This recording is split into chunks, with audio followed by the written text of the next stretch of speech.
여러분 안녕하세요. 오늘부터 여러분과 함께 재무회계의 기본 이해, 바로 1장이 되겠죠.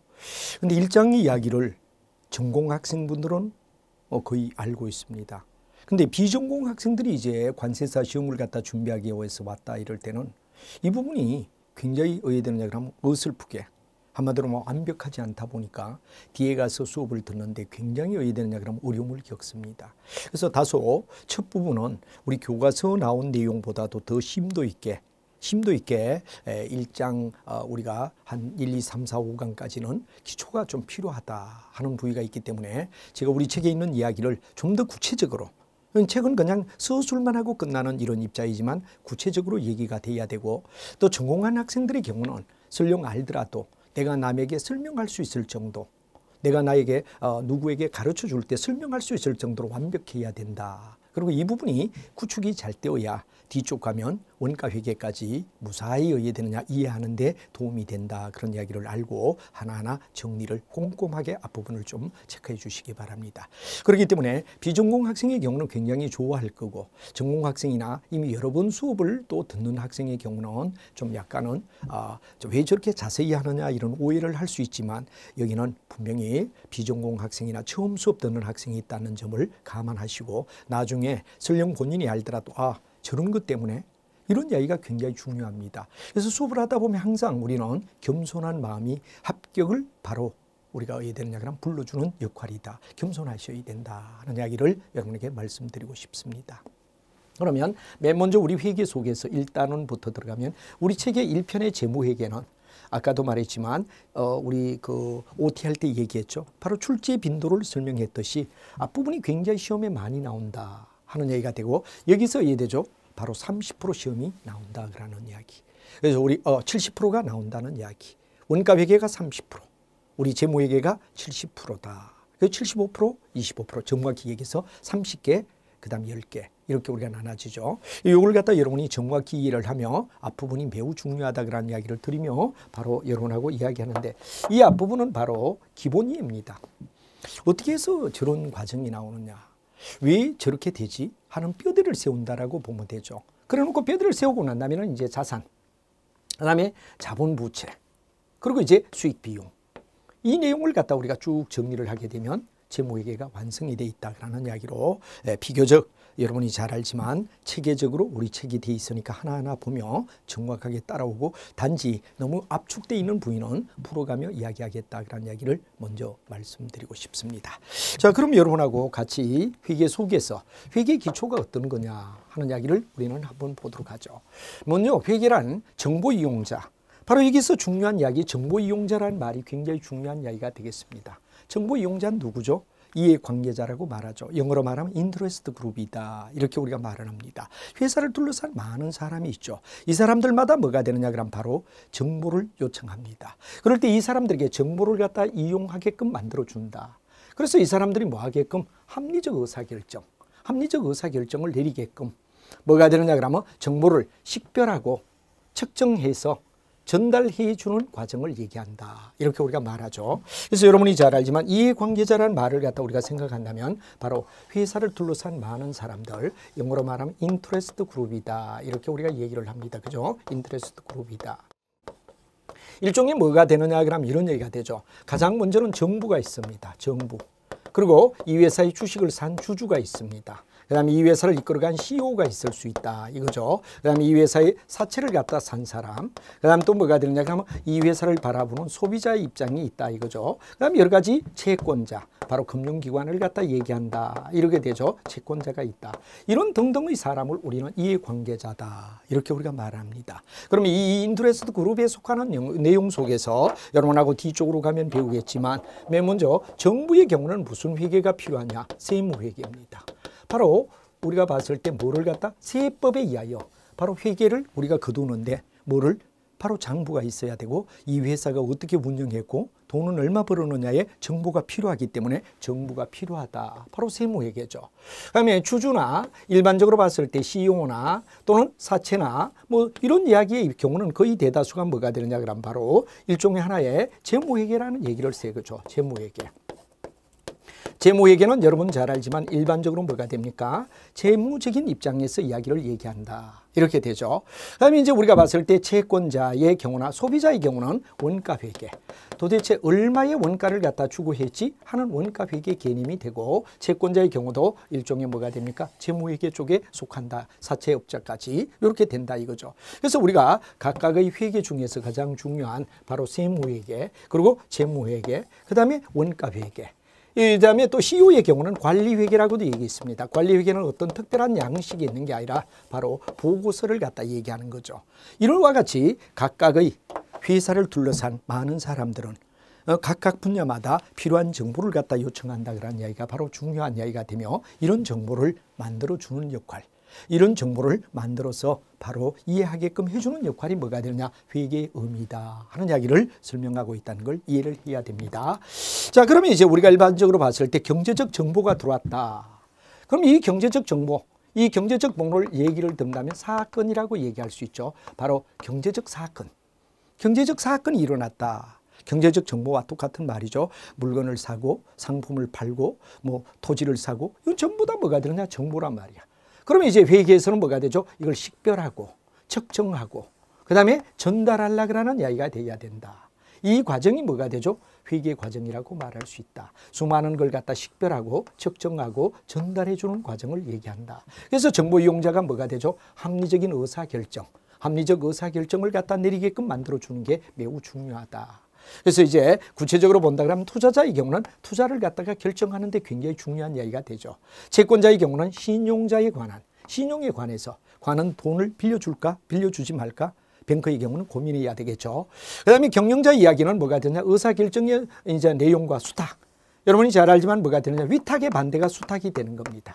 위탁의 반대가 수탁이 되는 거죠. 회계에서는 굉장히 위탁 판매, 바로 타인에게 물건을 팔아달라고 부탁해서 우리가 팔 때 위탁 판매라고 얘기하죠. 수탁 판매다 그럴 때 수탁은 부탁을 받는 사람 입장이란 말이야.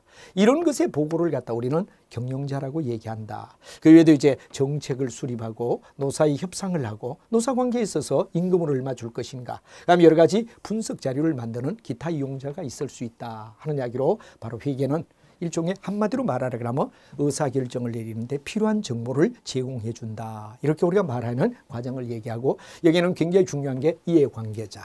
회사와 관련된 이해관계자, 이 이해관계자들이 의사결정 내리게끔 만들어주는 과정을 회계라고 불러줄 수 있다 하는 이야기로, 한번 뭐 별거 아니지만 그래도 내용을 또박또박 한번 정리할 필요가 있다 하는 이야기를 드리고, 일단 회계의 정의를 우리가 진행할 수 있겠죠. 이렇게 얘기하면 됩니다. 자, 그 다음에 이제 회계 쪽으로 가면 회계는 어떠냐? 자, 여러분이 잘 알지만 회계는 여러 가지 이야기가 있습니다만 재무회계와 관리회계라는 차원이 있다 하는 말을 얘기할 수 있죠. 일반적으로 재무회계는 어떤 걸 갖다 역점을 두죠 하는 이야기가 되고, 관리회계는 뭐죠 하는데, 재무회계와 관리회계 개념을 갖다 우리가 얘기할 때는 가장 중요한 게 누가 정보를 이용하죠? 누가 정보를 갖다 활용하죠? 여기에 따라 바로 일종의 하나의 재무회계와 그 다음에 관리회계로 나눌 수 있다. 비교적 재무회계는 어떠냐? 외부입니다. 외부의 사람들이 갖다 해야 되느냐? 그럼 외부의 이용자. 외부의 이용자가 뭐가 되느냐? 그럼 그 이용하는 것은 재무회계라고 말할 수 있죠. 그러나 우리가 봤을 때 관리회계는 내부의 이용자. 내부의 이용자인데 그건 누구를 얘기하죠? CEO가 대표적이다. 바로 회사를 이끌어가는 뭐가 됩니까? 바로 경영자. 이 경영자 입장은 주주로부터 아까 위탁이라 그랬죠. 위탁, 주주가 위탁하면 CEO는 뭐가 되죠? 수탁을 받는 입장. 그죠? 주주들은 뭐가 되느냐? 그럼 바로 우리 재산을 네가 관리해줘. CEO에게 위탁한다 이거죠. 그럼 CEO 입장은 부탁을 받고 한다. 그래서 나중 가면 우리가 고민을 많이 하는 내용이 하나가 바로 여러분들 뭐가 되느냐? BS를 갖다 놔놓고 얘기할 때마다 항상 고민하는 게 이 회사가 가지고 있는 경제력, 그리고 여기에 부채와 자본이 나온단 말이야. 이때 우리가 중요한 얘기는 이 부채는 뭐가 되느냐? 그럼 바로 반드시 대표적인 게 우리가 잘 알고 있는 본드, 사채를 얘기한다. 이렇게 우리가 얘기하죠. 뒤에 가면 사채라는 부채, 사채. 바로 장기 자금을 갖다 끌어들이기 위한 뭐가 되느냐? 그러면 돈으로 2년이나 3년 뒤에 몇 프로의 이자를 주며 돈을 갖다가 빌린다는 이야기가 사채. 회사가 발행한 채권이다. 그래가 사채라고 불러주죠. 반면에 여기는 뭐가 되느냐? 그럼 우리가 봤을 때 잘 아는 뭐가 되느냐? 스톡이다. 이렇게 우리가 말합니다. 주식을 얘기하죠. 주식.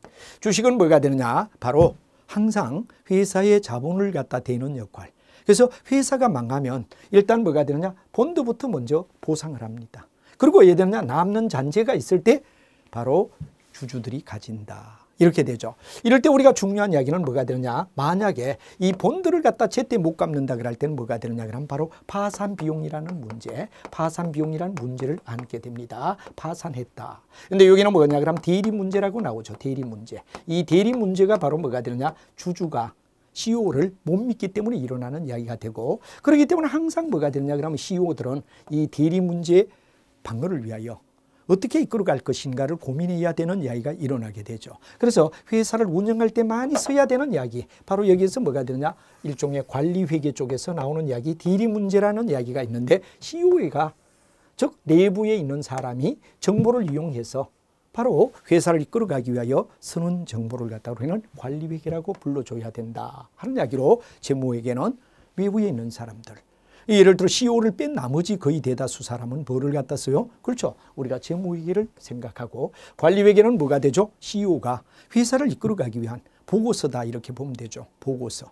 그리고 여기는 굉장히 문제가 주주들로부터 여러 가지여야 되느냐 그러면 정말 제대로 운영하고 있을까 하는 대리비용의 문제, 대리비용의 문제를 해결하기 위한 방안으로 관리회계를 쓰며 고민을 해야 되고, 그다음에 CEO들은 어떻죠? 임기가 정해져 있다 이거죠. 주주총회에서 의사결정이 되고, 그다음에 이사회에서 집행을 할 때 누구가 CEO가 되라 그러고 정했는데, 여기는 임기 동안 잘하면 보상도 받고 계속해서 출세를 하지만 회사를 갖다 잘못 운영했다 이럴 때는 임기가 딱 끝나면 이사로서 해야 되죠. 바로 자리를 물러줘야 된다.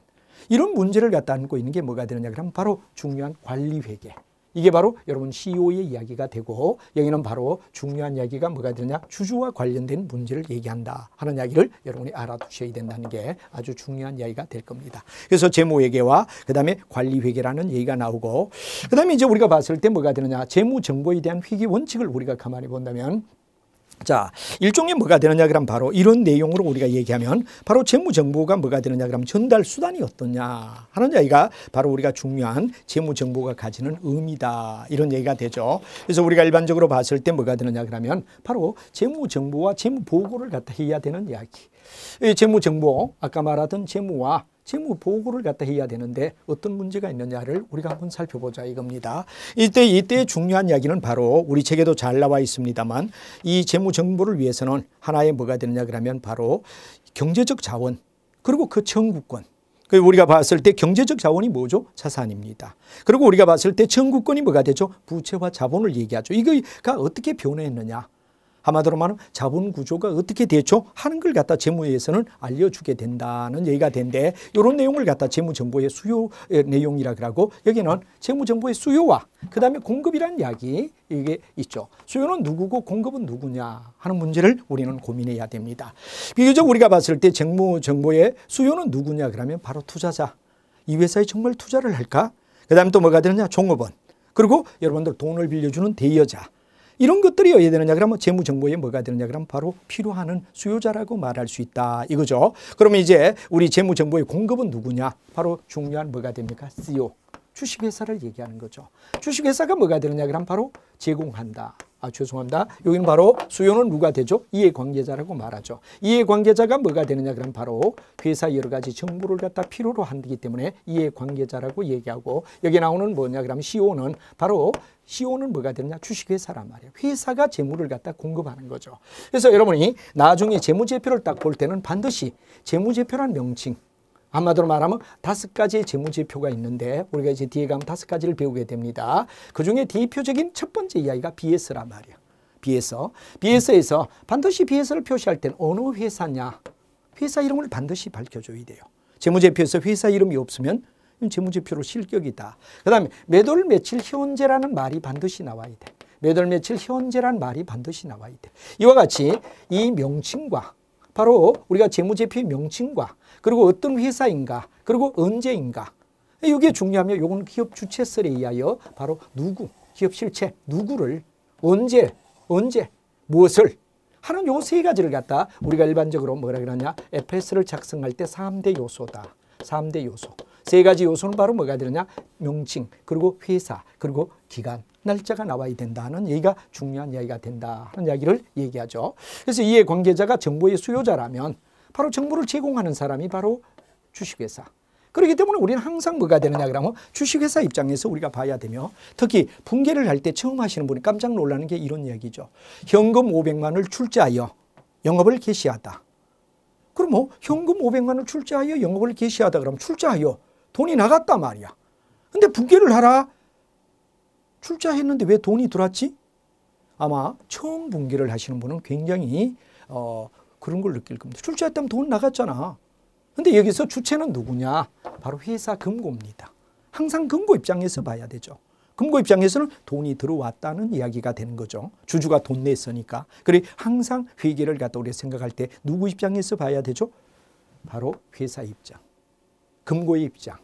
이걸 갖다 우리가 공급자다 이렇게 우리가 얘기할 수 있다. 그런 이야기를 여러분이 알아야 되겠죠. 그래서 재무 정보와 재무 보고가 있을 때는 수요는 이해관계자, 공급자는 바로 주식회사인 CEO가 뭐가 됩니까? 자기들이 작성한 걸 외부 감사를 받아서 우리가 되죠? 공시를 하게 된다 하는 이야기를 가볍게 우리가 한번 살펴볼 필요가 있다. 이런 얘기가 되겠습니다. 자, 그 다음에 우리가 중요한 이야기는 이런 회계는 반드시 기준. 여기서 이제 약간씩 요즘 어떻죠? 시험에 잘 나오는 영역. 뭐 앞부분이니까 그냥 말로 된 부위인데 이래가 넘어가서 점수가 안 나와. 그럼 여러분들 어떻죠? 이렇게 말로 된 부위에 실수 있다. 이건 굉장히 치명적입니다. 이런 부위는 정확한 개념만 잡아주면 우리가 계산하는 것도 아니며 또 복잡하지 않는데 이거 정리가 안 돼서 왜 되느냐 그러면 자꾸 오해를 하기 때문에 앞부분은 좀 정리를 잘 해주는 거, 노트를 잘 꾸며주는 거 이런 게 굉장히 중요한데 기업회계 기준이 어떠냐. 이게 바로 이제 중요한 이야기가 되죠. 회계를 갖다 우리가 지킬 때 반드시 지켜야 할 특징이 어떤 거냐.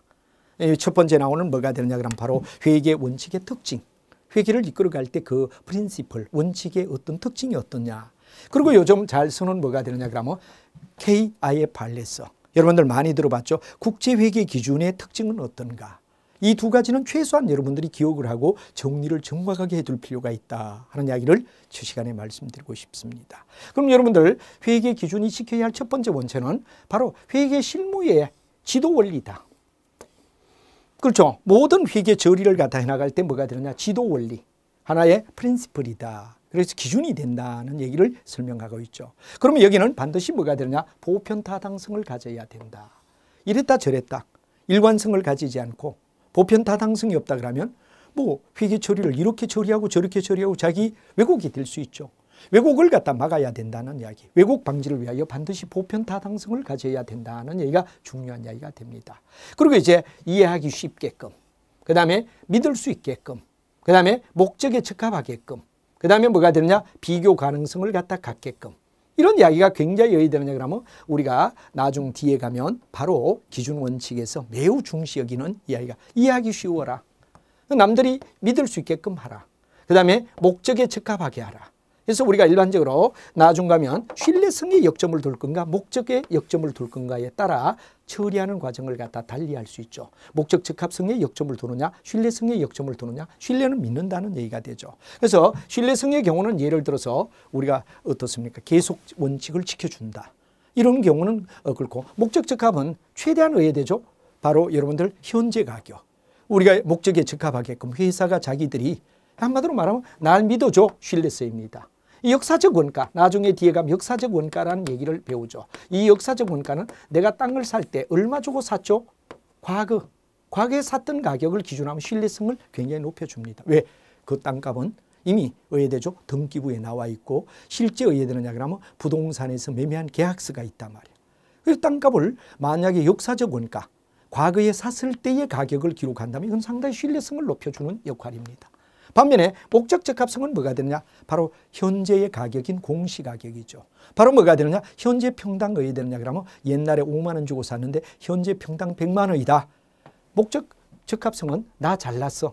자기를 갖다가 충분히 어디 됩니까? 이 두 가지가 항상 갈등을 느낄 때는 어느 쪽에 역점을 둘 것인가에 따라 우리는 신뢰성이냐 목적 적합성이냐 이 두 가지에 뒤쪽 가면 문제가 되는데 이런 것들이 굉장히 중요하고 비교 가능성은 바로 우리가 일반적으로 봤을 때 두 가지 있죠. 자기에 대한 비교 가능성이냐 타인과의 비교 가능성이냐 여기에 따라 우리는 뒤에 가면 또 배웁니다만 자기에 대한 비교 가능성은 가능하면 계속성 원칙을 지켜주면 됩니다. 예를 들어 만약에 상품에 선입선출법을 썼다면 계속 선입선출법을 쓴다. 대순율을 5% 잡는다면 계속해서 어떻게 되느냐 그러면 똑같이 5%를 잡는다. 이럴 때 자기 자신에 대한 뭐가 되느냐 그러면 비교 가능성을 높여준다. 이때는 계속성이라고 말하죠. 계속성. 근데 많아요. 타인과의 비교 가능성은 뭐가 되느냐? 관용입니다. 한마디로 말하면 뭐가 되느냐? 일반적인 뭐가 됩니까? 뭐 대손율. 자기와 같은 업계, 업종에 뭐가 되느냐? 그럼 업종들이 가지는 뭐가 되느냐? 관행. 업종들의 관행을 우리는 어디에 되느냐? 인정해 준다. 남들이 어디에 되느냐? 대손율을 갖다 3% 잡는다면 지도 3% 잡자. 똑같이 잡자 이거죠. 그랬을 때 내가 쟤보다 장사를 잘했네? 내가 쟤보다 장사를 못했네? 타인과의 비교 가능성을 우리가 얘기한다. 그러니까 뭐 이런 것들이 있는데 회계 기준은 반드시 이해 가능하기 쉽게 하고 신뢰성과 목적이라는 두 가지를 취급하고 비교 가능하게끔 의미를 가져야 된다 하는 이야기가 중요한 이야기가 되겠어요. 그 다음에 수없는 많은 관습 그리고 수없는 절차 이런 걸 해서 체계화한 것이다. 그러니까 그냥 우리가 일반적으로 임기응변적으로 어떤 일을 처리하는 게 아니라 이미 수없이 많은 세월 동안에 써왔던 관습이나 그다음에 회계의 절차 이걸 갖다가 준수하는 걸 갖다 우리는 기업회계 기준이라고 불러주고 회계 원칙의 특징은 이 네 가지를 지켜줄 때 우리는 뭐라 그러냐 바로 회계 원칙의 개념을 가진다라고 말할 수 있다 하는 이야기를 설명하고 있습니다. 자, 그다음에 이제 우리가 중요한 이야기는 바로 요즘 IFRS.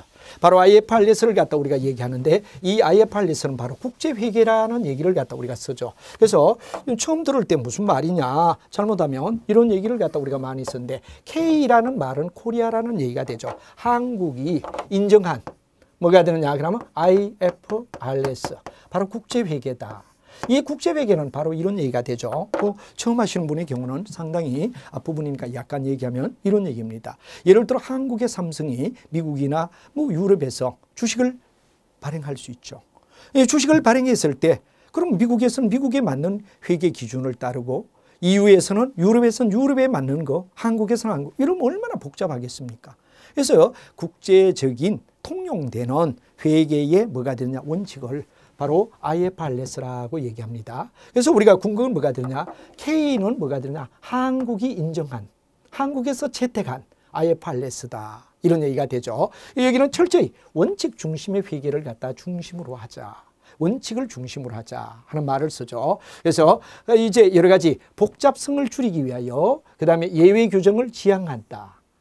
너무 회계 기준은 복잡성을 줄이기 위해서 예외 규정을 지향한다. 그래서 이제 각각의 경우를 갖다 우리가 가만히 보면 회계 기준 내에서 목적과 핵심 원칙을 갖다가 해야 되는데 그럼 명확히 한다.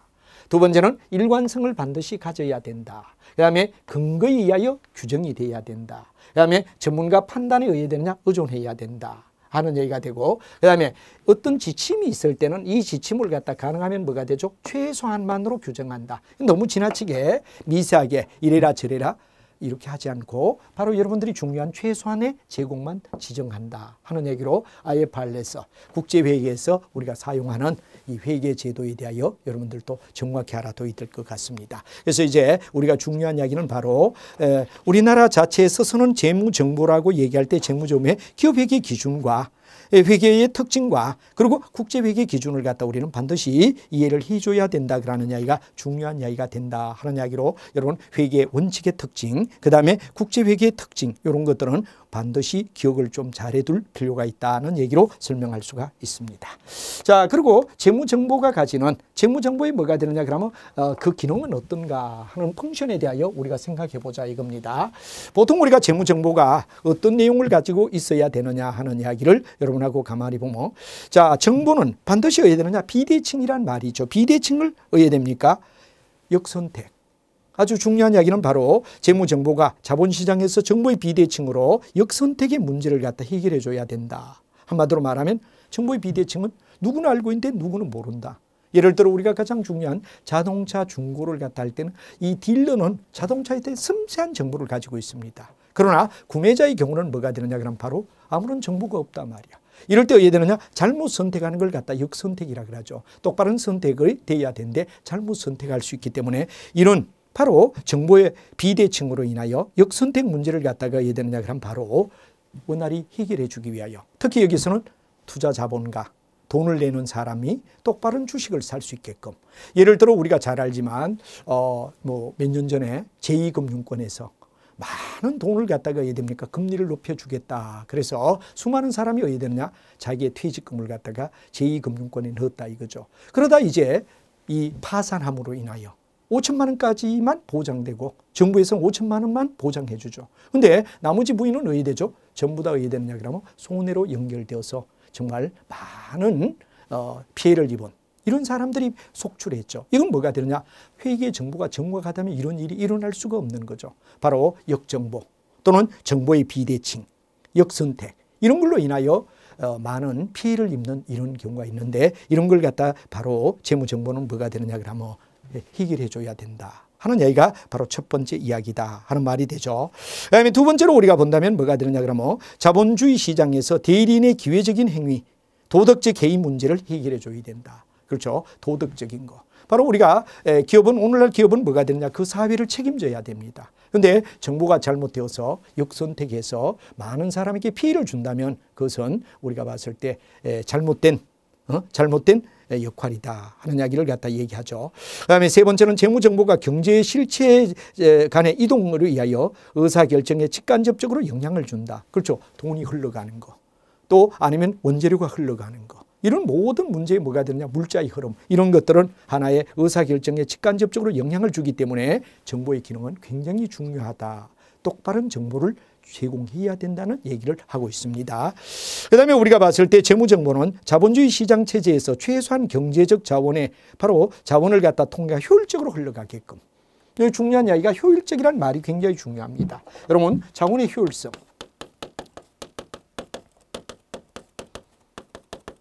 이 내용은 바로 효율성이라는 말과 효과성이라는 말을 갖다 굉장히 잘 알아둬야 됩니다. 우리가 재무제표가 잘 될 때 효율성과 효과성을 갖다 얘기한다. 이럴 때는 뭐가 되죠? 효율은 바로 과정을 얘기합니다. 과정. 흘러가는 프로를 얘기하죠. 흘러가는 흐름을 갖다 얘기하는 게 뭐가 되죠? 하나의 우리가 봤을 때 효율성이라고 말합니다. 그러면 효과는 뭐가 되느냐? 그럼 결과입니다. 결과. 결과에 대하여 우리가 뭐가 되느냐? 나타내는 거. 바로 일종의 이건 뭐가 되느냐? 그러면 딱 정지된 순간. 스톱의 경우를 스탑의 경우를 얘기한다. 이건 프로의 개념이라면 이건 스탑의 개념을 갖다 얘기한다. 그래서 바로 재무정보가 어떻습니까? 여러 가지 자원이 제대로 흘러가게끔 이 프로의 과정을 얘기한다 말이에요. 그럼 결과는 어떻죠?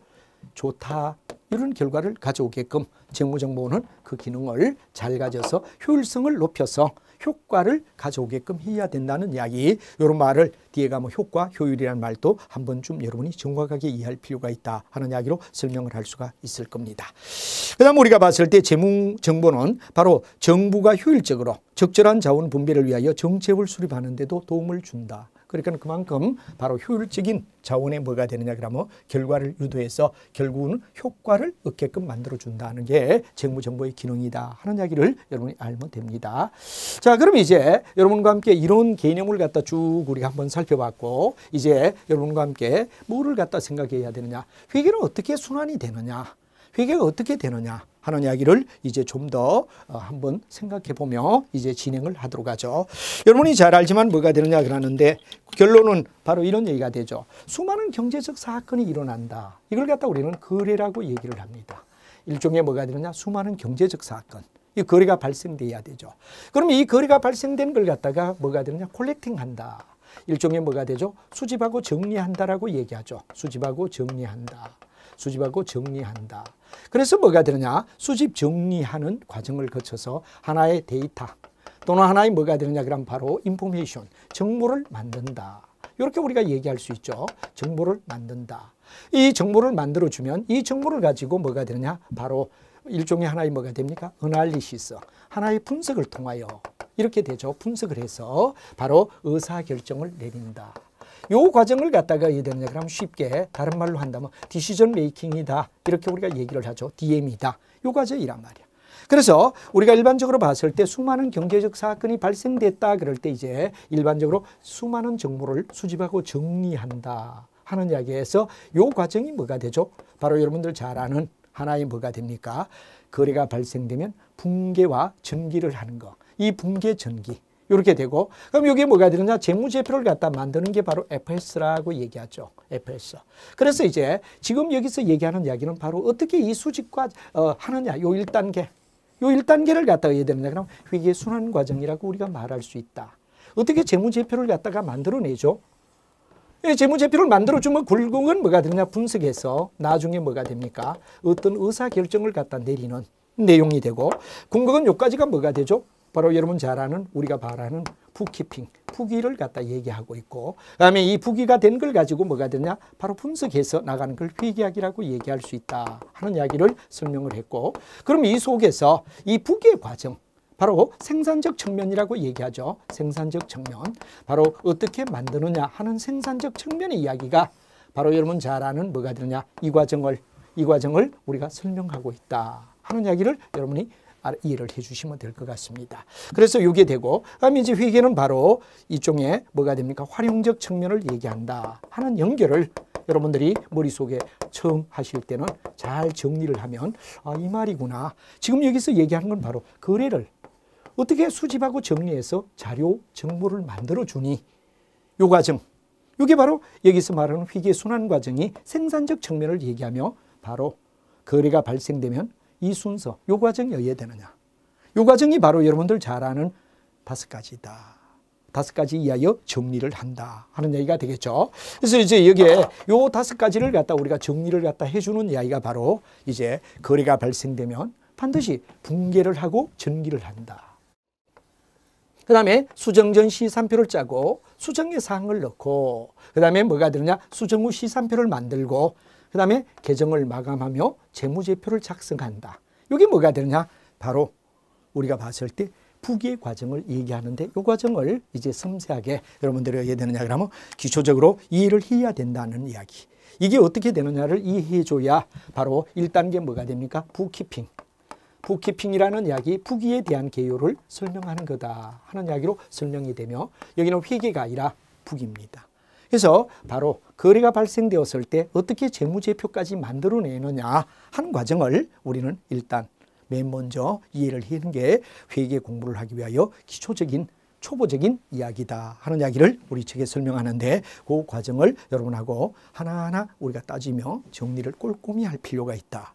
물론 뭐 회계학과를 나오신 분이나 이런 분은 뭐 거의 극히 이런 수업을 듣고 있지 않지만 타 계열에서 또 비전공에서 이런 얘기를 할 때 앞부분 이 부분이 되지 않으면 뒤에 연결성이 어디에 되느냐 그러면 이해가 안 되는 겁니다. 그래서 거래가 발생된 거, 거래는 그럼 어떤 걸 거래로 보느냐, 그다음 또 먼저 분계는 어떻게 하고 전기는 어떻게 하지, 그리고 수정 전 시산표란 말이 뭐고 수정 후 시산표가 무슨 말이냐, 그리고 계정을 어떻게 마감하느냐, 그리고 이제 재무제표를 어떻게 작성하느냐, 재무제표는 어떤 거 있느냐 하는 이 과정을 100% 이해한다는 게 매우 중요한데, 여기에 대하여 이제 꼼꼼히 이제 뭐 많이 배우신 분의 경우는 저건 뭐 이럴지 모르지만 비교적 우리 비전공 학생의 경우는 이 부위를 정확히 이해를 한다는 게 아주 중요하다 하는 이야기를 드리며, 이제 여러분과 함께 다음 시간에 이 부위에 대하여 꼼꼼히 우리가 한번 살펴보며, 그리고 이런 부위를 정확히 아는 학생들도 왜 그렇게 되느냐를 남에게 설명할 수 있을 정도로,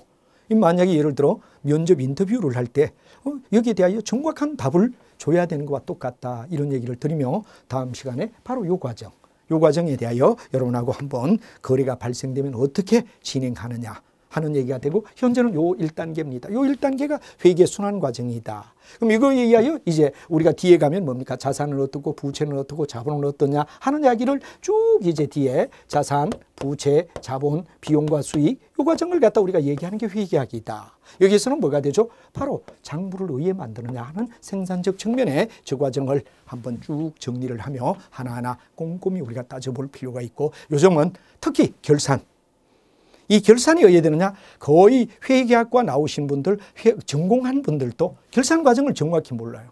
그러다 보니까 어디에 되느냐? 결산 과정에 문제가 이해가 안 되다 보니까 중간에 붕 뜨는 이런 경우가 있는데, 꼼꼼히 다음 시간에 이런 이야기를 가지고 하나하나 차곡차곡 진행을 하겠다 하는 이야기를 드리며 여러분과 함께 다음 시간에 만나도록 하겠습니다. 여러분 매우 수고했습니다.